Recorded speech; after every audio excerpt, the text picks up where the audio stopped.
Everyone, welcome to Uttarakhand अध्यापक। मैं मेघा जायसवाल स्वागत करती हूँ आपका 15 डेज की टीचिंग एप्टीट्यूड मास्टरी सीरीज में। तो आज जो हम लेक्चर कवर करने वाले हैं वो है आपका शैक्षिक नियोजन यानी कि एजुकेशनल प्लानिंग, और साथ ही साथ डिस्कस करेंगे एजुकेशनल एडमिनिस्ट्रेशन।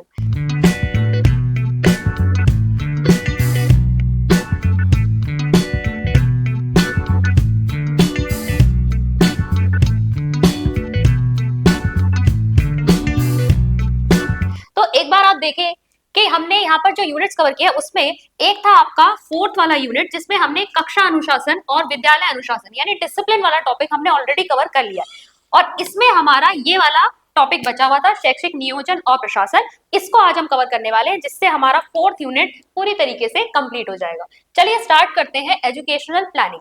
तो सबसे पहले हम प्लानिंग की अगर हम बात करें तो प्लानिंग क्या है। देखिए, कोई भी काम आप करते हैं तो उस काम को करने के लिए आप पहले एक पूरा ब्लूप्रिंट जैसा एक स्कीम बना लेते हैं कि आपको उस काम को कैसे करना है, उसका टाइम क्या होगा, उसमें क्या रिसोर्सेज लगेंगे, क्या स्ट्रेटेजी रहेगी। तो ये सारी चीजें जो हैं वो आप पहले से ही ब्लूप्रिंट के रूप में तैयार कर लेते हैं। डिटेल स्कीम होती है आपकी स्ट्रेटेजी की कि आप कैसे अपने ऑब्जेक्टिव्स को पूरा करेंगे, यही है प्लानिंग। ठीक है। और अगर हम शैक्षिक नियोजन यानी एजुकेशनल प्लानिंग की बात करें तो यही जो प्रोसेस है, अगर आप शिक्षा के क्षेत्र में अप्लाई कर रहे हैं कि शैक्षिक उद्देश्यों को प्राप्त करने के लिए आपके पास जो भी रिसोर्सेज अवेलेबल है आप उनको किस तरीके से यूज करने वाले हैं, ठीक है, वो हो जाएगी एजुकेशनल प्लानिंग। प्लानिंग किससे आपकी जुड़ी हुई है? ये एजुकेशन मैनेजमेंट और अकाउंटेबिलिटी प्रैक्टिसेस को इंप्रूव करती है। यानी कि आपको किसी प्रबंधन क्या है, जिसमें आपको ये देखना है कि आपके पास जो जो चीजें अवेलेबल है आप किस तरीके से उनको अच्छे तरीके से संभाल करके अपने उद्देश्यों को प्राप्त कर पाएंगे। तो ये इंप्रूवमेंट लाती है इन सब चीजों में। आगे बढ़ेंगे और देखेंगे टाइप्स ऑफ एजुकेशन प्लानिंग किस तरीके की हो सकती है। तो सेंट्रलाइज्ड यानी केंद्रीकृत हो सकती है, डिसेंट्रलाइज हो सकती है, micro, macro, strategic, operational, annual planning and institutional planning. This is based on time period and level. ठीक है, टाइम पीरियड और लेवल के हिसाब से हम इस तरीके से इसे बांट सकते हैं। जैसे कि अगर हम सेंट्रलाइज प्लानिंग की बात करें, केंद्रीकृत नियोजन। देखिए, केंद्रीकृत नियोजन मतलब एक सेंट्रल लेवल पर एक प्लानिंग हो रही है पूरे एक ऑर्गेनाइजेशन के लिए, या जो भी आपके अंडर जुड़े हुए उस सेंट्रल लेवल पर जो भी आते हैं। जैसे कि आपका सेंट्रल लेवल पे हो गई नेशनल एजुकेशन पॉलिसी। तो शिक्षा के क्षेत्र में जो आपकी एजुकेशन पॉलिसी यानी शिक्षा नीति बनाई जा रही है वो केंद्र स्तर पे बनाई जाती है, और उसे पूरे भारत देश में क्या होगा, इंप्लीमेंट कर दिया जाएगा। तो यहाँ पे जो पॉलिसी फॉर्मेशन हुआ, क्योंकि सेंट्रल लेवल पे हो रहा है, इसीलिए क्या है, सेंट्रलाइज्ड प्लानिंग यानी केंद्रीकृत नियोजन। अगर हम डिसेंट्रलाइज्ड प्लानिंग की बात करें तो देखिए, सेंट्रल लेवल पे एनईपी जरूर बनी, लेकिन अब स्टेट भी तो अपने लेवल पे किस तरीके से एजुकेशन प्रोसेस चलाना है वो भी प्लान करते हैं। डिस्ट्रिक्ट्स भी करती हैं, अपने डिस्ट्रिक्ट में कोई नई स्कीम अगर या पायलट प्रोजेक्ट वगैरह लॉन्च करना है तो वहां पर भी यहाँ पर प्लानिंग होती है। इसको हम कहते हैं विकेंद्रीकृत नियोजन या फिर डिसेंट्रलाइज्ड प्लानिंग। फिर देखिए माइक्रो प्लानिंग। माइक्रो प्लानिंग क्या है? माइक्रो प्लानिंग में आप सबसे छोटी इकाई को देखते हैं। देखो, जैसे कि ना, सबसे पहले क्या है, सेंट्रल लेवल। सेंट्रल के बाद क्या होता है, स्टेट लेवल होता है। फिर जैसे स्टेट बोर्ड हो गया, स्टेट बोर्ड के अंतर्गत अब आपके बहुत सारे डिस्ट्रिक्ट होते हैं। ठीक है, फिर डिस्ट्रिक्ट के अंतर्गत बहुत सारे ब्लॉक्स आते हैं, ब्लॉक के अंतर्गत बहुत सारे स्कूल्स आते हैं। अब यहाँ सबसे छोटी यूनिट क्या हो गई आपकी, स्कूल। स्कूल जो है या कोई इंस्टीट्यूट जो है वो आपका सबसे छोटी इकाई है। तो इस लेवल पे जो प्लानिंग होगी वो आपकी क्या होगी, माइक्रो प्लानिंग। ठीक है, माइक्रो प्लानिंग क्या होगी, सबसे छोटी इकाई पे जो भी आपका यहाँ पर नियोजन किया जाएगा वो आपका माइक्रो प्लानिंग के अंतर्गत आएगा। अब इसके लिए क्या है, माध्यमिक विद्यालयों की ब्लॉक स्तर की योजना के लिए आपको क्या होता है, ब्लॉक स्तर पे जितने भी इंस्टीट्यूट आपके हैं उनको जो उन पे जो प्लानिंग हो रही होगी वो आपकी माइक्रो प्लानिंग के अंतर्गत आ जाएगी। यहाँ पर अगर हम देखें तो आपके स्कूल पे के पास क्या क्या रिसोर्सेज हैं वो आपको पता होना चाहिए, तभी आप उस लेवल पे प्लानिंग कर रहे हो। तो क्लासिफिकेशन कैसे हो सकता है स्कूल के रिसोर्सेज का, किस तरह के रिसोर्सेज होते हैं? तो मानव संसाधन होता है, ह्यूमन, टीचर्स आ गए, स्टाफ आ गया। फिर आपके मटेरियल हो गए। मटेरियल मतलब आपने इंफ्रास्ट्रक्चर कैसा बनाया, स्कूल की बिल्डिंग हो गई, चेयर टेबल्स वगैरह हो गया, फर्नीचर, स्टेशनरी आती है, बहुत सारी चीजें होती है। इसमें आपकी जो लैब फैसिलिटीज हो गई, लाइब्रेरी फैसिलिटीज हो गई, वो सब इसके अंतर्गत आ जाएगी। फाइनेंशियल यानी वित्त, ऑब्वियसली इन सब चीज को करने के लिए आपके पास क्या होना चाहिए, पैसा होना चाहिए। तो ये आपके क्या है, रिसोर्सेज है। मैक्रो प्लानिंग क्या होगा, अगर आप, जैसे कि हमने बात करी थी ना, सबसे छोटे लेवल पे ये, इससे जैसे ही आप ऊपर जाओगे, अगर आप सबसे छोटी इकाई से ऊपर वाले लेवल में जाना शुरू करोगे तो ये मैक्रो लेवल की हो जाएगी, क्योंकि यहाँ पर क्या है, अब इसकी जो प्लानिंग है वो इन सबके लिए है। तो आप वृहद स्तर पे, बड़े स्तर पे आप प्लानिंग कर रहे हो, तो वो मैक्रो प्लानिंग हो जाता है। फिर देखिए नेक्स्ट आएगा आपका स्ट्रेटेजिक प्लानिंग, रणनीतिक योजना।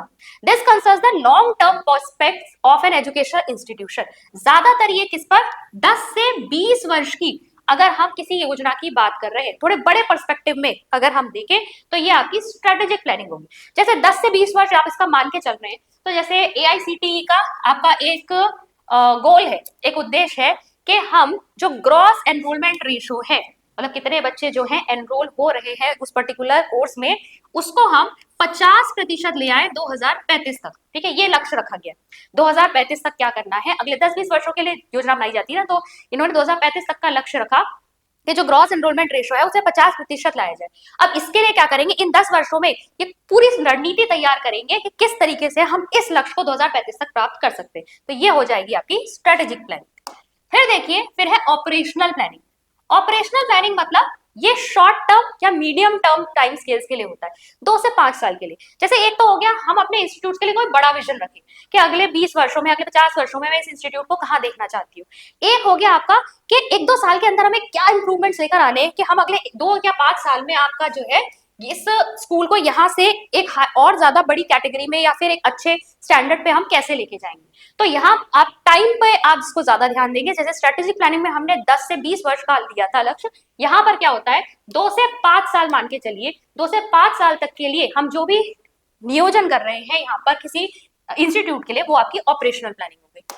फिर देखिए एनुअल प्लानिंग। एनुअल तो नाम से ही पता चल रहा है, आप 1 साल के लिए प्लानिंग कर रहे हो। तो अगर मैं सेशन 25-26 के लिए अगर कोई प्लान बना रही हूँ, ठीक है, किसी स्कूल में, भाई क्या सिलेबस रखा जाएगा, क्या करिकुलर एक्टिविटीज कराई जाएंगी, कितना यूनिट टेस्ट कब लिए जाएंगे, कब एग्जाम बनाया जाएगा, ये सब जब मैं एक सेशन के लिए डिसाइड कर रही हूँ तो वो एनुअल प्लानिंग हो जाएगी।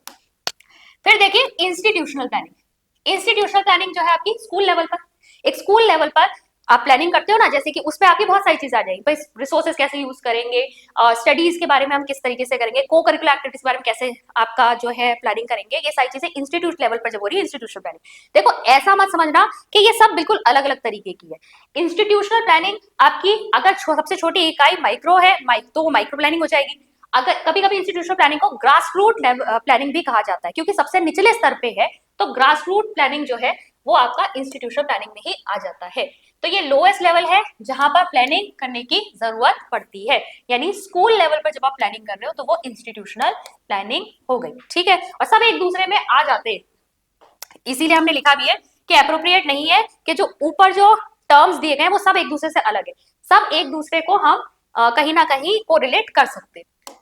अब देखो एक और तरीके से हम कार्य के अनुसार किस तरह के कार्य का नियोजन हमें यहाँ पर करना है, उसके हिसाब से टाइप्स ऑफ एजुकेशन प्लानिंग कौन सी हो सकती है, administrative planning, academic planning, cocurricular planning, instructional planning and planning at grass root level. तो एडमिनिस्ट्रेटिव लेवल पर देखेंगे तो एडमिनिस्ट्रेटिव प्लानिंग मतलब प्रशासन देखना है आपको। अब प्रशासन जब आप देख रहे हो, आप किसका देख रहे हो, प्राथमिक शिक्षा का प्रशासन देखना है, उच्च शिक्षा का प्रशासन देखना है, वहां अलग तरीके से चीजें प्लान होंगी। अगर आपको माध्यमिक स्तर पे प्रशासन देखना है, वहां अलग तरीके से चीजें मैनेज होंगी। तो यहाँ पर क्या है, जो प्लानिंग है आपकी वो हर लेवल पर अलग हो सकती है। ठीक है, जनरल टेक्निकल प्रोफेशनल के लिए भी अलग हो सकती है। भाई सामान्य शिक्षा अगर आपको देनी है तो वहां पे अलग तरीके के आप कोर्सेज डिजाइन करोगे, टेक्निकल देनी है तो वहां पे भी आपको प्रैक्टिकल्स और वो सारी चीजें बहुत करानी पड़ेगी, आपके टेक्निकल रिसोर्सेज ज्यादा लगेंगे। तो हर तरह की एडमिनिस्ट्रेशन का मतलब क्या है, किस लेवल पर किसके लिए आप प्लानिंग कर रहे हो, वो सारी चीजें क्या आती है, उसको उसी हिसाब से एडमिनिस्ट्रेशन करना पड़ेगा, प्रशासन करना पड़ेगा, रिसोर्सेज को एलोकेट करना पड़ेगा। तो ये एडमिनिस्ट्रेटिव प्लानिंग होगी। फिर देखेंगे एकेडमिक या करिकुलर प्लानिंग। एकेडमिक या करिकुलर मतलब इसमें स्पेसिफिकली आपकी पढ़ाई लिखाई से रिलेटेड, कि भाई आपको अगर आप 1 साल का भी अगर प्लान बना रहे हो तो उसमें आप कब आप यूनिट टेस्ट लोगे, तो इससे पहले कितने यूनिट्स कवर हो जाने चाहिए। आप स्कूलों में जाके देखो, टीचर्स को एक पहले से एक प्लान जैसा मिल जाता है, उन्हें पता होता है कि भाई मार्च में अगर सेशन शुरू हो रहा है, मुझे मई की छुट्टियों से पहले एक यूनिट टेस्ट ले लेना है जिसमें इतने यूनिट्स आपके कवर हो जाने चाहिए, आप अपने सब्जेक्ट में इतना कवर कर लोगे। ऐसे ही आपका छुट्टियों के बाद आपका यूनिट टेस्ट 2 होना है, तो उससे पहले मेरा कितना सिलेबस कवर हो जाना चाहिए। ये सारी चीजें जो हैं वो उसमें पहले से ही प्री डिसाइडेड होती है कि कितनी चीजें आप किस हिसाब से, टाइम के हिसाब से। तो मैंने एक एग्जांपल लिया, इसमें बहुत सारी चीजें आपकी करिकुलर से रिलेटेड आ जाएंगी। प्रैक्टिकल्स कितने होंगे, इसके बाद आपके एग्जाम्स कैसे कैसे लिए जाएंगे, कौन से प्रैक्टिकल टेस्ट होंगे, कौन से आपके प्रोजेक्ट्स बनवाए जाएंगे, ये सारी चीजें जो है इसमें इंक्लूडेड होती है। फिर अगर हम को करिकुलर की बात करें तो क्योंकि आज हम ओवरऑल डेवलपमेंट की बात करते हैं तो सिर्फ करिकुलर प्लानिंग से तो काम चलेगा नहीं, आपको को करिकुलर एक्टिविटीज के लिए भी प्लानिंग करनी पड़ेगी। Sports, games, social activities, cultural activities कब कब कराई जाएंगी, कैसे कराई जाएंगी, ये सब आपका इसके अंदर निर्धारित होता है। फिर है इंस्ट्रक्शनल प्लानिंग। इंस्ट्रक्शंस आप कब देते हो? क्लासरूम में। ये कब हो रहा है? कक्षा में जब आप बच्चों को पढ़ा रहे हो तो क्या आप टीचिंग मेथड यूज करने वाले हो, क्या स्ट्रेटेजी यूज करने वाले हो, किस तरीके से टॉपिक को आगे बढ़ाने वाले हो, वहां पे किस समय क्या इंस्ट्रक्शंस देने वाले हो, ये आपका यहाँ पर डिसाइड होता है। फिर आएंगे planning at grass root level. सबसे निचले स्तर पे जब आप प्लानिंग कर रहे हो, ठीक है, जमीनी स्तर पर, तो ये हो जाता है ग्रास रूट लेवल पर। ग्रास रूट लेवल पर भी आप हर तरह की प्लानिंग को इंक्लूड कर सकते हो। बेसिकली इंस्टीट्यूशनल प्लानिंग को आप ग्रास रूट लेवल प्लानिंग कह सकते हो, ठीक है। अगर हम अप्रोचेस देखें कि किस तरह के दृष्टिकोण हम अपनाते हैं प्लानिंग करते वक्त, तो देखिए पहला होता है टॉप डाउन अप्रोच, यानी ऊपर से नीचे। तो यहाँ पर क्या हो रहा है, यहाँ पर प्लानिंग हो जा रही है सेंट्रल लेवल पर, ठीक है, सारी चीजें सेंट्रल लेवल पे या फिर ऊपर टॉप लेवल पर ही डिसाइड हो जा रही है और वही चीजें नीचे आके क्या होनी है, इंप्लीमेंट होनी है, ठीक है। तो ये अप्रोच क्या कहती है, education planning starts at with the national government setting the goals and objectives for education. अब इससे क्या होती है, इससे कंसिस्टेंसी आती है। ये बेसिकली आपका एक रूपता लाने के लिए किया जाता है। फिर आता है आपका बॉटम अप अप्रोच, यानी नीचे से ऊपर की ओर। अब जब नीचे से ऊपर की ओर बढ़ रहे हो तो इस केस में हम क्या करते हैं, जो आपके स्टेक होल्डर्स है, स्टेक होल्डर्स कौन हुए, पेरेंट्स, टीचर्स, कम्युनिटी के अन्य मेंबर्स, अपनी नीड्स के अकॉर्डिंग यहाँ पर प्लानिंग करेंगे भाई स्कूल में शिक्षा इस तरीके से होनी चाहिए। तो यहाँ पर नीचे से डिसाइड हो रहा है और फिर वो ऊपर की तरफ बढ़ रहा है, ठीक है। फिर वो प्लानिंग ऊपर एडमिनिस्ट्रेटिव लेवल पे आ रही है। अब लेकिन यहाँ पर क्या होता है, क्योंकि ऑब्वियसली रीजनल सबके अलग अलग नीड्स हो सकती हैं, तो इससे कंसिस्टेंसी नहीं रहती। ये आपका थोड़ा सा इसमें ड्रॉबैक है। अगर हम मिक्स्ड अप्रोच की बात करें तो मिक्स्ड अप्रोच दोनों अप्रोचेस को लेकर चलती है, जहां पर टॉप डाउन अप्रोच भी है, बॉटम अप अप्रोच भी है। यहाँ दोनों के एलिमेंट्स को कंबाइन किया जाएगा। बेसिकली एक नेशनल लेवल पर फ्रेमवर्क आपके लिए तैयार कर दिया जाता है, लेकिन आप रीजनल लेवल पर उसको अपने हिसाब से मॉडिफाई कर सकते हो। फिर आएंगे हम डिसेंट्रलाइज अप्रोच, विकेंद्रीकृत। वैसे हमने इसको पहले वाले उसमें पढ़ ही लिया, जब आपके अलग अलग लेवल्स पर जो है, जैसे स्टेट बोर्ड अपने हिसाब से देख रहा है, डिस्ट्रिक्ट अपने हिसाब से, ब्लॉक लेवल पे भी कुछ प्लानिंग चल रही है, तो वो क्या हो गया, डिसेंट्रलाइज।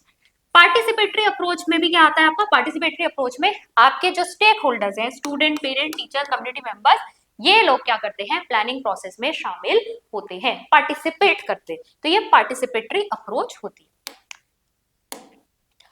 अब अगर हम प्लानिंग प्रोसेस की बात करें तो यहाँ पर सबसे पहले आप क्या करते हो, कलेक्शन ऑफ डेटा। भाई आपको क्या करना है, आप प्लानिंग कैसे करोगे, आप उसके लिए आपके हाथ में डेटा तो होना चाहिए। अगर मुझे एक स्कूल लेवल पर प्लानिंग करनी है तो मुझे पता होना चाहिए कि मेरे स्कूल की स्ट्रेंथ कितनी है, क्या मेरे पास इंफ्रास्ट्रक्चर है, क्या मेरे पास रिसोर्सेज आएंगे, मेरे पास वित्त की व्यवस्था कितनी है। उसी के बेसिस पर ही तो मैं प्लान तैयार करूंगी कि अच्छा मुझे अब इन सब चीजों को यूज कैसे करना है। तो मेरे पास कलेक्शन होना चाहिए डेटा का, स्टेटिस्टिकल इंफॉर्मेशन होनी चाहिए। फिर इसके बाद मैं पॉलिसी प्रपोजल को यहाँ पर विकास करूंगी, मैं देखूंगी कि किस तरीके से यहाँ पे पॉलिसीज इंप्लीमेंट की जा सकती है। इसके बाद हम क्या करेंगे, अनुमान लगाएंगे, प्रोग्रामिंग करेंगे, परियोजना का विश्लेषण करेंगे, किस तरीके के प्रोजेक्ट्स हम यहाँ पर बना सकते हैं, और उसको एनालाइज करेंगे कि क्या ये फ्रूटफुल रहेंगे, क्या ये सक्सेसफुल होंगे। इसके बाद हम उसकी कॉस्टिंग डिसाइड करेंगे कि ये एजुकेशनल प्लान क्या मुझे ओवरऑल कॉस्ट क्या पड़ेगी, और फिर हम इस पर क्या लेंगे, फाइनल एक निर्णय लेंगे, अगर सही है इंप्लीमेंट करेंगे, और फिर हम उसका मूल्यांकन करेंगे। जो प्लानिंग हमने करी थी वो हमने इंप्लीमेंट करी, हमने उसे करके देखा प्रैक्टिकली, अब वो कितनी सफल रही। नेक्स्ट टॉपिक हमारा आता है शैक्षिक प्रशासन, यानी एजुकेशनल एडमिनिस्ट्रेशन। तो एडमिनिस्ट्रेशन में देखेंगे आप कि एडमिनिस्ट्रेशन वर्ड सबसे पहले कहां से आया है, तो ये आपका आया है वर्ड मिनिस्टर से, जिसका मतलब होता है service rendered to others for their welfare. जब हम दूसरों के कल्याण के लिए कोई सर्विस, कोई सेवा प्रदान कर रहे हैं तो वो क्या है, मिनिस्टर। मिनिस्टर वर्ड से डिराइव हुआ है, तो एडमिनिस्टर का मतलब ये आता है। प्रशासन शब्द का अंग्रेजी शब्द एडमिनिस्ट्रेशन जो है वो हिंदी का रूपांतरण है, और यहाँ पर ये शब्द मिनिस्टर वर्ड से इसकी उत्पत्ति हुई है। इसका मतलब है टू मैनेज, हम क्या कर रहे हैं, चीजों को मैनेज करने की कोशिश कर रहे हैं। फिर देखिए administration means overall determination of policies, setting up of major objectives, identification of general purposes and laying down of broad programs and projects। तो प्रशासन के अंतर्गत कितनी सारी चीजें आ रही हैं, आप क्या कर रहे हो, आप पॉलिसीज जो है वो आप डिसाइड कर रहे हो, क्या पॉलिसीज होंगी, उन पॉलिसीज के थ्रू आप क्या ऑब्जेक्टिव, क्या उद्देश्य आप प्राप्त करने की कोशिश करोगे, क्या आपके पर्पस है, ठीक है, आप पर्पस यानी कि आपको जरूरत क्या है उस चीज की, laying down broad programmes of projects. इसके अलावा इन सब चीजों को अचीव करने के लिए आप क्या प्रोजेक्ट्स इंप्लीमेंट करोगे, ये सब चीजें इसमें इंक्लूड हो रही है। एडमिनिस्ट्रेशन मींस क्या क्या आ गया इसके अंदर, गाइडेंस, मार्गदर्शन देना। भाई अगर मैं किसी इंस्टीट्यूट की हेड हूं तो मुझे सारे काम देखने, तो मेरे को क्या करना है, जो मेरे अंडर काम कर रहे हैं लोग उनको गाइड भी करना है, उनको लीडरशिप प्रोवाइड करनी है, मतलब मुझे बताना पड़ेगा, नेतृत्व करना पड़ेगा कि भाई कौन सी काम को कैसे करना है, क्योंकि मैं उस इंस्टीट्यूट के लिए एक ब्रॉड व्यू देख रही हूँ कि मुझे इस इंस्टीट्यूट को कहां से कहां लेके जाना है या क्या इसमें करवाना है। तो उन सब लोगों से मैं काम करवाऊंगी, कैसे, मार्गदर्शन देके, लीडरशिप देकर, control of the efforts of the groups, उन सारे लोगों को मुझे क्या करना पड़ेगा, नियंत्रित करना पड़ेगा, उनके जो कार्य है मुझे किस तरफ करने पड़ेंगे ताकि मैं उस जो लक्ष्य मैंने रखा है मैं उसको प्राप्त कर सकूं। फिर देखेंगे एजुकेशनल एडमिनिस्ट्रेशन क्या है। एजुकेशन एडमिनिस्ट्रेशन क्या है, all those techniques and procedures employed in the operating the education organisation according with establish policy. अगर आपके पास एक निश्चित नीति है उसके अकॉर्डिंग आप अपने शैक्षिक संस्थान को किस तरीके से चलाएंगे, ठीक है, किस तरीके से सारे रिसोर्सेज को इस तरह एलोकेट करेंगे, किस तरीके से आप उसको ऑर्गेनाइज करेंगे कि आप जो है नीतियों के अंतर्गत चला सके और अपने जो लक्ष्य है उसको प्राप्त कर सके, यही एडमिनिस्ट्रेशन है, एजुकेशनल एडमिनिस्ट्रेशन। ठीक है, अब देखो स्कोप क्या है, शैक्षिक प्रशासन का क्षेत्र क्या है। तो शैक्षिक प्रशासन में आपका क्या क्या आ जाएगा, लीगल स्ट्रक्चर, मानक होते हैं ना आपके पास, आप स्कूल को ही देख लो, स्कूल जो है आपका तभी रिकॉग्नाइज होगा अगर वो कुछ सर्टेन नॉर्म्स जो है वो फॉलो करता होगा, कुछ स्टैंडर्ड जो है अगर वो फॉलो नहीं होंगे तो स्कूल को रिकॉग्निशन नहीं मिलेगा, उसकी मान्यता समाप्त कर दी जाएगी। तो लीगल स्ट्रक्चर भी सही होना चाहिए, ठीक है। प्यूपिल, विद्यार्थी आ रहे हैं आपके स्कोप के अंदर, व्यक्ति मतलब जो टीचर्स हो गए और जो अन्य स्टाफ वगैरह आपके साथ इंक्लूडेड होता है, ऑफिस स्टाफ भी होता है, फाइनेंस और सिलेबस, पाठ्यक्रम, जो ऑब्वियसली आपको स्कूल के थ्रू आपको क्या मिल रहा है, आपको क्या करा रहा है, पढ़ाई करवानी है, तो सिलेबस आपको क्या करा रहा है, ये सारी चीजें आपके एजुकेशन एडमिनिस्ट्रेशन के स्कोप के अंतर्गत आती है। अब देखो एजुकेशनल एडमिनिस्ट्रेशन जो है दोनों से कंसर्न है, कौन दो तरह के संसाधन, मानव संसाधन, ठीक है, ह्यूमन रिसोर्स, जिसमें आपके आ जाएंगे बच्चे, माता पिता, शिक्षक, कर्मचारी, विश्वविद्यालय या शिक्षा बोर्ड के अधिकारी, सब आ जाएंगे। और दूसरा हो गया आपका भौतिक संसाधन, भौतिक संसाधन में फिजिकल आपके रिसोर्सेज क्या क्या आ जाएंगे, धन, इंफ्रास्ट्रक्चर, भवन, भूमि, संस्थागत आपूर्ति यानी इंस्टीट्यूशन सप्लाईज वगैरह, सब कुछ सप्लाईज में क्या क्या आ जाएगा, वही आपकी स्टेशनरी हो गई, आपका बुक्स हो गई, लैब का सामान हो गया, ठीक है। फीचर्स देखेंगे एडमिनिस्ट्रेशन के क्या है, तो एक तो देखिए it is a human process, human process है क्योंकि एडमिनिस्ट्रेशन कौन कर रहा है, ऑब्वियसली ह्यूमन के द्वारा हो रहा है, ठीक है। इसके अंतर्गत social, philosophical, psychological, political, economic situations आती है, क्योंकि हमने अभी स्कोप देखा ना कितनी सारी चीजों से ये डील कर रहा है, तो यहाँ पर इतने सारे एस्पेक्ट्स जो है आपके इसमें जुड़ जाते हैं। ये चाइल्ड डेवलपमेंट के सारे एस्पेक्ट, सारे पहलुओं से जुड़ा हुआ है, क्योंकि जब आप एक इंस्टीट्यूट चला रहे हो आपको फाइनल आउटकम क्या देना है, फाइनल आउटकम तो है बच्चे हमारे इंस्टीट्यूट से अच्छे निकले, और अगर हमें बच्चों को ओवरऑल डेवलपमेंट करना है, बच्चों अच्छे बच्चे जो है अपने स्टूडेंट्स से, जो अच्छे स्टूडेंट जो है अपने इंस्टीट्यूट से निकालने हैं, तो उसके लिए हमें क्या करना पड़ेगा, चाइल्ड डेवलपमेंट के हर एस्पेक्ट पर ध्यान देना पड़ेगा। इसके अलावा इसमें क्या करना है, नियंत्रण करना है आपको, संगठन करना है इसका सारे फिजिकल रिसोर्सेज का, ताकि आप ह्यूमन बिहेवियर में जो बच्चे आपके पास एंट्रेंस बिहेवियर लेकर आ रहे हैं उनके अंदर वांछनीय परिवर्तन ला सके। इसके अलावा include process of resource and development, ठीक है, आपका जितना भी रिसोर्स है, जितने भी संसाधन आपके पास है उनका विकास, मतलब उनसे आप कैसे विकास लेकर आएंगे। डायनेमिक प्रोसेस है, चीजें समय के साथ चेंज होती रहती है, ऐसा नहीं है कि एक डिसीजन आपने बना दिया अब उसी के ऊपर बेस करके आपको स्कूल की सारी एक्टिविटीज करवानी है, आपको क्या करना है, चेंजेस भी लेकर आने हैं टाइम, सिचुएशन और कंट्री के according. Influence social change and social mobility, school के द्वारा, बल्कि एजुकेशन से हम कहते ही हैं हम समाज में परिवर्तन ला सकते हैं, ठीक है। तो यहाँ पर हम क्या कर रहे हैं, ये सोशल चेंजेस को यहाँ इसके द्वारा लेकर आ रहे हैं, और ये वाइस वर्सा भी चलता है, सोसाइटी के नॉर्म्स के अकॉर्डिंग भी हमें अपने डिसीजंस और एडमिनिस्ट्रेशन में चेंजेस लाने पड़ते हैं। जो चीजें आप, जिस तरह का प्रशासन आप एक शहर में करना चाह रहे हो सकता है गांव में वो चीज उतनी सफल ना हो, आपको उसके अकॉर्डिंग जो है, क्योंकि लोग इतने सारे होते हैं ना, सबके साथ डील करना होता है, तो इसीलिए आपको ये सारी चीजें ध्यान में रखनी पड़ती है। इसके अलावा इसमें समन्वय, सिंपैथी और पॉजिटिव एटीट्यूड की जरूरत होती है, इतने सारे लोग आपके साथ जुड़े हुए हैं, और ऐसा नहीं है कि आप किसी को भी कुछ भी डांट डपट के काम करवा लो, आपको सबके साथ समन्वय के साथ काम करना पड़ता है, सबसे एक सिंपैथी भी रखनी पड़ेगी, उसकी बातें भी सुननी है और एक अच्छा एटीट्यूड रखकर जो है काम करवाना है। ऑब्जेक्टिव ओरिएंटेड प्रोसेस है, प्रशासन ऐसे ही तो होगा नहीं, आपका एक लक्ष्य होगा, एक उद्देश्य होगा कि आपको एक ऑर्गेनाइजेशन से क्या काम निकलवाना है। आप ऑब्जेक्टिव जो है यहाँ पर क्लियरली रखेंगे, यहाँ पर क्लियर डिसाइडेड होंगे। और सेंट्रलाइज है, डिसेंट्रलाइज प्रोसेस है, यानी कि एक तरफ तो सेंट्रलाइज भी होता है कि भाई आप एक तरफ से डिसीजन ले, डिसेंट्रलाइज भी होता है कि कुछ काम आपको डिस्ट्रीब्यूट भी करने पड़ते हैं, उन लोगों से भी आप काम करवा रहे हो, कुछ रिस्पॉन्सिबिलिटीज आपको दूसरों को भी देनी पड़ेगी। ठीक है, ये विशेषताएं हो गई। आप देखेंगे, देखो डिफरेंस क्या होता है। एडमिनिस्ट्रेशन भी दोनों टाइप का हो सकता है, डेमोक्रेटिक भी, ऑटोक्रेटिक भी। अब ऑटोक्रेटिक मतलब राजतांत्रिक, जहां पर एडमिनिस्ट्रेटर ही सब कुछ है, वो अपने से नीचे वाले जितने भी हैं उनको कुछ नहीं समझेगा, उसी का जो डिसीजन है वो सर्वमान्य होना चाहिए, उसे वो अपनी ही चलाएगा। डेमोक्रेटिक में क्या होता है, आप बाकी लोगों से भी पूछते हो, प्रजातांत्रिक है। ठीक है, आप सिर्फ ये नहीं कि मैं अगर किसी ऑर्गेनाइजेशन की लीडर हूं तो मैं ही जो है सब लोगों से काम करवाऊंगी, जो मैंने कह दिया वो फाइनल, और मैं किसी की बात नहीं सुनूंगी। ऐसा नहीं है, सब कुछ मेरे हिसाब से नहीं चलेगा, मैं और लोगों को भी साथ में लेके चलूंगी और लोगों से भी पार्टिसिपेट करवाऊंगी डिसीजन मेकिंग में। तो देखिए इसमें कुछ डिफरेंस आपके क्या आ जाएंगे। यहाँ पर क्या है, प्लानिंग कोऑपरेटिवली होती है, सब लोगों से हमने पूछा, मिल बैठ के बात की और फिर हमने एक प्लान तैयार किया। यहाँ पर प्लानिंग कौन कर रहा है, एडमिनिस्ट्रेटर, वही डिसाइड कर देगा कि भाई क्या करना है। कमिटीज यहाँ पर चूज की जाती हैं ताकि काम किया जा सके। ठीक है, यहाँ कमिटीज आर नॉमिनेटेड, यहाँ पर समितियां क्या है, नॉमिनेट की जाती है। यहाँ पर क्या हो गया, यहाँ पे सिलेक्शन हो रहा है, ग्रुप्स बना दिया आपने कि आप अपने आप में से चुन लो कि हम इस कमेटी में कौन कौन होगा। यहाँ पर क्या है, मैंने कह दिया कि ये लोग होंगे इस कमेटी। ठीक है, एडमिनिस्ट्रेटर यहाँ पे प्रॉब्लम डिस्कस करता है स्टाफ के साथ, यहाँ पर एडमिनिस्ट्रेटर जो है प्रॉब्लम बता देता है स्टाफ को कि ये समस्या है, इसको सॉल्व कीजिए। ठीक है, एडमिनिस्ट्रेटर रिस्पेक्ट करता है स्टाफ की पर्सनैलिटी को। यहाँ पर जो है स्टूडेंट के सामने भी कई बार क्या करते हैं, अपने ही स्टाफ को डांटने डपटने लग जाते हैं। एडमिनिस्ट्रेटर क्या है, को वर्कर्स को क्रेडिट देते हैं कि हमने सबने मिलकर साथ में काम किया है। यहाँ पर जो है सारा क्रेडिट एडमिनिस्ट्रेटर खुद ले जाता है। ठीक है, एडमिनिस्ट्रेटर एंकरेज करता है फैकल्टी को ताकि वो अपने आसपास जितने भी संसाधन है उसको अच्छे तरीके से इस्तेमाल करे, प्रोत्साहन प्रोवाइड करता है।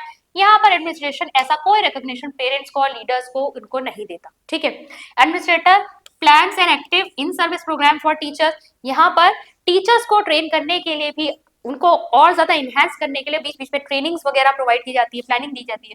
यहाँ पर एडमिनिस्ट्रेशन का काम होता है हमें कुछ नहीं पता, आप खुद कर लीजिए जो करना है आपको। ठीक है, यहाँ पर फैकल्टी मीटिंग्स होती हैं, प्लान्ड होती हैं, सबकी सहमति से होती हैं। यहाँ पर फैकल्टी मीटिंग कैसे होती है, यहाँ पर एडमिनिस्ट्रेटर प्लान करता है भाई आज मीटिंग करनी है, वो कभी बुला लेंगे। एडमिनिस्ट्रेटर यहाँ स्कूल पर्सनल को क्या करते हैं, यहाँ पर फ्लेक्सिबल बना देते हैं कि आप प्रोग्राम्स अपने अकॉर्डिंग और अपने स्टूडेंट्स के अकॉर्डिंग चूज कीजिए और वही वाली सारी एक्टिविटीज करवाई जाएंगी। यहाँ एडमिनिस्ट्रेटर जो है फिक्स्ड कॉमन प्रोग्राम सबके लिए रख देता है, भाई ये करवाना है आपको, कोई प्रोग्राम इसी को करवाया जाएगा। यहाँ स्कूल पर्सनल जो है एडमिनिस्ट्रेटर गाइडेड है, जितने भी लोग हैं उनको एडमिनिस्ट्रेटर मार्गदर्शन दे रहा है। यहाँ पर डोमिनेटेड है, यहाँ ऑर्डर दे रहा है। ठीक है, ये आपके हिंदी में भी है, आप इसको चेक कर सकते हैं। अब देखेंगे टाइप्स ऑफ एजुकेशनल एडमिनिस्ट्रेशन, दो ही है यहाँ पर आप देखेंगे। एक तो होता है एक्सटर्नल एडमिनिस्ट्रेशन। भारत में एक्सटर्नल एडमिनिस्ट्रेशन का मतलब जो भी एजुकेशन से रिलेटेड डिपार्टमेंट है, ठीक है, वो आपके लिए क्या करेगा, चीजें सारी तय कर देगा। आपको बस अपने जो स्कूल या आप कह सकते हैं इंस्टीट्यूट है उसमें ये सारी चीजें इंप्लीमेंट करनी है। तो ये क्या है, एक्सटर्नल। बाहर से जो प्रशासन हो रहा है वो ये, भाई कोई भी प्रिंसिपल डिसाइड नहीं कर रहा ना कि हमारे स्कूल में कौन सी बुक्स लगेगी, बुक एनसीईआरटी ही लग रही है, वो एक्सटर्नल एडमिनिस्ट्रेशन है, क्योंकि नॉर्म्स पहले से ही डिसाइडेड है कि भाई स्कूल में एनसीईआरटी ही चलेगी, तो आपको एनसीईआरटी किताब ही लगानी है। लेकिन इंटरनल एडमिनिस्ट्रेशन क्या होता है, जब प्रिंसिपल अपने स्कूल के में, प्रिंसिपल या कोई भी हेडमास्टर जो भी उस समय वहां सुपीरियर पोजीशन पे है, वो जब अपने स्कूल के लिए प्लानिंग कर रहा है, जो चीजें वो डिसाइड कर रहा है, वो इंटरनल एडमिनिस्ट्रेशन हो गया, आंतरिक प्रशासन हो गया। बाहर से प्रशासन, जो बाहर से जो एजुकेशन से रिलेटेड डिपार्टमेंट है वो हमारे लिए जो नॉर्म्स दे रहे हैं जिन्हें हमें अपने स्कूल में इंप्लीमेंट करना है, वो बाहर से हो गया। ठीक है, बाह्य प्रशासन। और आंतरिक हो गया जो हमारे ही स्कूल के हेड हमारे लिए डिसाइड कर रहे हैं। फंक्शंस क्या होते हैं, देखिए अगर हम एक्टिविटीज की बात करें तो एजुकेशन एडमिनिस्ट्रेशन में जेबी सीयर्स की एक पुस्तक है जिसमें the nature of administrative process में उन्होंने एक्टिविटीज बताई है। ठीक है, वैसे अगर हम देखें तो ये आपकी लगभग 6 एक्टिविटीज हो सकती है, उन्होंने 5 डिस्क्राइब करी है, यहाँ पे 6 एक्टिविटीज हो सकती है, जैसे planning, organisation, direction, coordination, control and leadership. ठीक है, यहाँ पर भी अगर हम देखें तो आपकी प्रशासन के अंदर ये सारी एक्टिविटीज आ जाती है, decision making, planning, organisation, communication, direction, coordination, reporting, budgeting and evaluation, ये सारी चीजें प्रशासन के अंतर्गत इंक्लूड की जाती है। एक बार हम कुछ चीजों को यहाँ पर देख लेते हैं। तो सबसे पहले अगर हम डिसीजन मेकिंग की बात करें तो यहाँ पर जिस तरह की प्रॉब्लम या सिचुएशन जो है एडमिनिस्ट्रेटर के सामने आई है वो उसके बेसिस पर डिसीजन लेगा। तो अगर कुछ आपकी डेली रूटीन डेली बेसिस पर आपके सामने कुछ समस्या आ जाती है तो आप उन पे निर्णय लेते हैं। पॉलिसी, आपको एक बड़ा नीति कोई बनानी है कि नहीं हमारे स्कूल में तो यही पॉलिसी चलेगी, तो आप उसके ऊपर डिसीजन ले सकते हैं। फिर पर्सनल डिसीजन भी होते हैं, इंडिविजुअली भी आपको कुछ चीजों में निर्णय लेने होते हैं, और कुछ ग्रुप और कलेक्टिव जहां आपको स्टाफ की भी सहमति लेनी पड़ती है। निर्णय लेना हो गया, प्लानिंग करनी होती है, ठीक है। यहाँ पर आपको अगर जो आपके ऑब्जेक्टिव्स हैं, जो उद्देश्य है, उनको अगर आपको प्राप्त करना है तो उसके लिए आप कुछ ना कुछ योजना बनाएंगे, ठीक है। एक्शन आपको किस तरीके से लेना है उसका आप कुछ पूरा एक पीओए प्लान ऑफ एक्शन तैयार करेंगे, तभी आप उस काम को समय से पूरा कर पाएंगे, एफिशिएंटली पूरा कर पाएंगे। तो ये जो है आपका प्लानिंग वाला फेज है। प्लानिंग पर हमने पढ़ी रखी है कितने टाइप की प्लानिंग होती है, इसमें हम डिटेल नहीं जाएंगे। ऑर्गेनाइजेशन यानी संगठन, तो organisation includes both the structure, machinery and the process. यानी कि देखो किसी भी संगठन, संगठन हम किसे कहेंगे, कोई भी एजुकेशन इंस्टीट्यूट है उसमें जितने भी लोग हमारे साथ काम कर रहे हैं वो क्या है, वो हमारी ऑर्गेनाइजेशन का हिस्सा है, ठीक है। वो लोग जो है मिलकर एक ऑर्गेनाइजेशन कंस्ट्रक्ट कर रहे हैं। अगर आपको उस संगठन से अच्छा कार्य निकलवाना है तो आपको सबको साथ लेकर चलना ही पड़ेगा। इस ऑर्गेनाइजेशन के सभी लोगों का क्या होना चाहिए, कॉमन ऑब्जेक्टिव होना चाहिए, जो कि ऑर्गेनाइजेशन की तरफ है, उस इंस्टीट्यूट या स्कूल को आगे बढ़ाना, ठीक है। ऑर्गेनाइजेशन दो तरीके की हो सकती है, formal organisation, informal organisation. Formal organisation क्या हो गई, फॉर्मल ऑर्गेनाइजेशन का मतलब है कुछ लॉ और कस्टम के द्वारा अगर कोई ऑर्गेनाइजेशन बनाई जाती है, जैसे स्कूल एसोसिएशन बनाई जाती है, ठीक है। स्कूल एसोसिएशन जो है उसके कुछ नॉर्म्स होंगे, उसके अकॉर्डिंग बनाई जाती है। और कुछ होती है इनफॉर्मल ऑर्गेनाइजेशन। इनफॉर्मल ऑर्गेनाइजेशन मतलब आप म्यूचुअल रिलेशनशिप, आप किसी भी ऑफिस वगैरह में जाकर देखो, कुछ तो आपके कमिटीज बनी होती है, कुछ आपके इस तरह की ऑर्गेनाइजेशंस होती है जिनको किसी पर्टिकुलर काम के लिए बनाया जाता है, वो हो गई फॉर्मल। कुछ ऐसे हो गए कि गेट टुगेदर जैसा बीच में बैठकर कुछ बातें कर रहे हैं, ठीक है, या फिर हम कुछ चीजें डिस्कस कर रहे हैं, ये इनफॉर्मल ऑर्गेनाइजेशन हो गई। पर ये भी कई बार बहुत ज्यादा जरूरी होती है अगर हमें डीपर इंसाइट लेना है कि एक्चुअली हमारे ऑर्गेनाइजेशन में लोगों के बीच में चल क्या रहा है, ये भी आवश्यक होता है। फिर देखिए नेक्स्ट है आपका कम्युनिकेशन। कम्युनिकेशन ऑब्वियसली आप जो भी अपने डिसीजंस ले रहे हैं या कुछ भी आप जो है निर्णय ले रहे हैं वो सब आपको अपने स्टाफ के साथ कम्युनिकेट करना पड़ेगा through orders, notices, opinions, questions. तो ये आ गया कम्युनिकेशन। कम्युनिकेशन के बिना तो आप ऑर्गेनाइजेशन के जितने भी लोग हैं वो अगर एक दूसरे से बात नहीं करेंगे, वो एक दूसरे के साथ कम्युनिकेट नहीं करेंगे, तो ऑब्वियसली आप ऑर्गेनाइजेशन में काम कैसे होगा। तो यहाँ पर क्या है, अगर मान लो कल छुट्टी है, उसके लिए एक ऑर्डर निकालना है, तो प्रिंसिपल क्या करती है, रजिस्टर में क्या करती है, ऑर्डर निकालती है और सब टीचर्स के पास वो जाता है और रजिस्टर को साइन किया जाता है।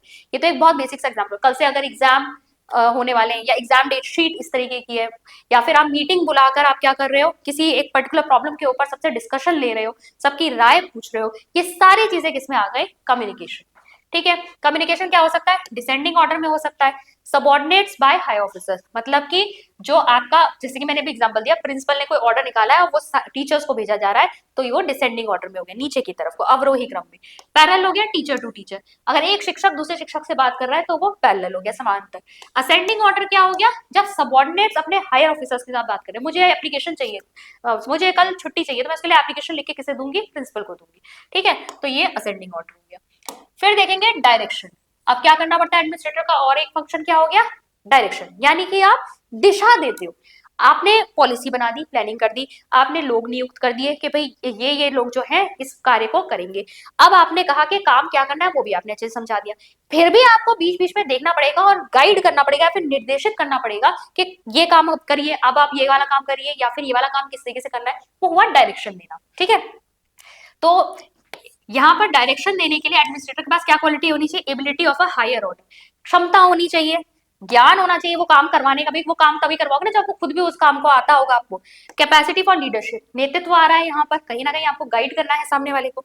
फॉरसाइट, दूरदर्शिता होनी चाहिए कि मैं इस काम को कैसे करवाऊं कि मेरा ये उद्देश्य प्राप्त हो जाए, ठीक है। उसके लिए आप आगे तक देख रहे हो, या कोई काम गलत कर रहा है आपको किसे पता चल रहा है, क्योंकि उसका रिजल्ट आपको पता है ना, आप दूर से पहले से ही सोच के बैठे हो कि अगर ये काम ऐसे किया जाएगा तो गलत हो जाएगा, ठीक है। एक्सपीरियंस, अनुभव होना चाहिए। कोऑर्डिनेशन, समन्वय, ठीक है। ऑब्वियसली किसी भी ऑर्गेनाइजेशन में जब आप काम कर रहे हैं तो बिना समन्वय के तो काम हो ही नहीं सकता। अगर एक डिपार्टमेंट है कुछ कर रहा है, दूसरा डिपार्टमेंट कुछ कर रहा है, उन दोनों, और मान लो एक ही काम दोनों कर रहे हैं लेकिन दोनों में से किसी को पता ही नहीं चला, तो गलत हो जाएगा। तो यहाँ पर क्या है, कोऑर्डिनेशन बैठाना एक दूसरे के साथ बहुत ज्यादा जरूरी है, ये भी एडमिनिस्ट्रेशन के अंतर्गत आता है। फिर आता है कंट्रोलिंग, ठीक है। कंट्रोलिंग में क्या आ जाएगा आपका, it is a process of directing और guiding an activity and also judging it. जब आप नियंत्रित कर रहे हो, आप क्या कर रहे हो कहीं ना कहीं, पहले तो आपका डायरेक्टिंग था, आपने दिशा दी, अब आप नियंत्रित भी करोगे कौन सा काम कितना कब कैसे होना है, अब आप कंट्रोल भी इसको करोगे। Controlling is the application of power and authority. Control तो आप तभी कर सकते हो ना जब आपके पास क्या, जब आपने क्या देखा होगे, पावर देखा होगे कि मेरा कहना है, ठीक है, और क्योंकि मैं एक पोजीशन पे हूं आपको मेरी बात माननी ही पड़ेगी, तभी आप जो है उस काम को सही से करवा पाओगे, तो ये कंट्रोलिंग में आ जाएगा। इवेल्युएटिंग, अब आपको क्या करना है, मूल्यांकन। आप सारे काम कर रहे हैं लेकिन आपकी प्लानिंग या आपका जो भी एडमिनिस्ट्रेशन है, ठीक है, वो सही होगा या नहीं, इसके लिए आप क्या करोगे, आप इवेल्युएट करोगे, आपका मूल्यांकन करोगे आप कि आप जो काम करवा रहे हो वो कितना सही है। और एडमिनिस्ट्रेशन के लिए ये बहुत ज्यादा जरूरी होता है कि आप मूल्यांकन करें। तो ये था आपका एजुकेशनल एडमिनिस्ट्रेशन और एजुकेशनल प्लानिंग से रिलेटेड टॉपिक। इसी के साथ हमने अपने यूनिट 4 को जो है खत्म कर लिया है। तो आई होप आपको ये सीरीज अच्छी लग रही है। अभी तक भी आप अगर इस सीरीज से नहीं जुड़े हैं तो please start watching the lectures, क्योंकि ये बहुत आप लोगों के लिए यूजफुल है। कंटेंट जो है बहुत जगह से मैंने यहाँ पर ढूंढ ढांड के आप लोगों के लिए यहाँ पर लाई हूं मैं, कि बेसिक्स आपके जो है वो टीचिंग एप्टीट्यूड के क्लियर हो जाए। अगर आप इतना भी पढ़ लेते हो ना, आपको बहुत यहाँ पर कॉन्फिडेंस आ जाएगा कि आपने टीचिंग एप्टीट्यूड काफी अच्छे से पढ़ रखा है। इसके अलावा अगर आप हमसे कोई कोर्स परचेज करना चाहते हैं तो आप हमारी अचीवर्स ऐप को डाउनलोड कर सकते हैं। डाउनलोड करने का लिंक नीचे डिस्क्रिप्शन बॉक्स में दिया हुआ है। अगर आप कंप्लीट कोर्स नहीं भी लेना चाहते, क्योंकि ये वीडियो से ही अगर आपको बहुत हेल्प मिल रही है, तो आप अपनी प्रैक्टिस के लिए वहां पर एमसीक्यू ले सकते हैं। हमारे पास टॉपिक वाइज एमसीक्यू है। इनफैक्ट आप कर सकते हैं कि लेक्चर्स यहाँ पे पढ़िए और वहां पर जाकर आप टॉपिक वाइज एमसीक्यूज जो है उनको आप वहां पर सॉल्व कर सकते हैं। मॉक टेस्ट बहुत जल्दी आपको फेब लास्ट तक यहाँ पर मिल जाएंगे, आप मॉक टेस्ट के थ्रू भी अपनी प्रैक्टिस कर सकते हैं। अगर आपको पीडीएफ चाहिए तो वो पीडीएफ भी आपको इंग्लिश और हिंदी बाइलिंगुअल रहता है हमारा हमेशा, तो आप इंग्लिश और हिंदी में अलग अलग पीडीएफ भी जो है वो हमारी ऐप से ले सकते हैं। तो आई होप कि आपको आज का लेक्चर बहुत अच्छा लगा होगा। आप अपने कमेंट्स के माध्यम से हमको जरूर अपना फीडबैक दीजिए, इसको एक लाइक जरूर दीजिएगा और अपने फ्रेंड्स के साथ इसे शेयर भी कीजिएगा। चैनल को सब्सक्राइब कर दीजिएगा अगर आपने अभी तक इसे सब्सक्राइब नहीं किया है। मैं मिलती हूँ आपसे नेक्स्ट लेक्चर में। Thank you.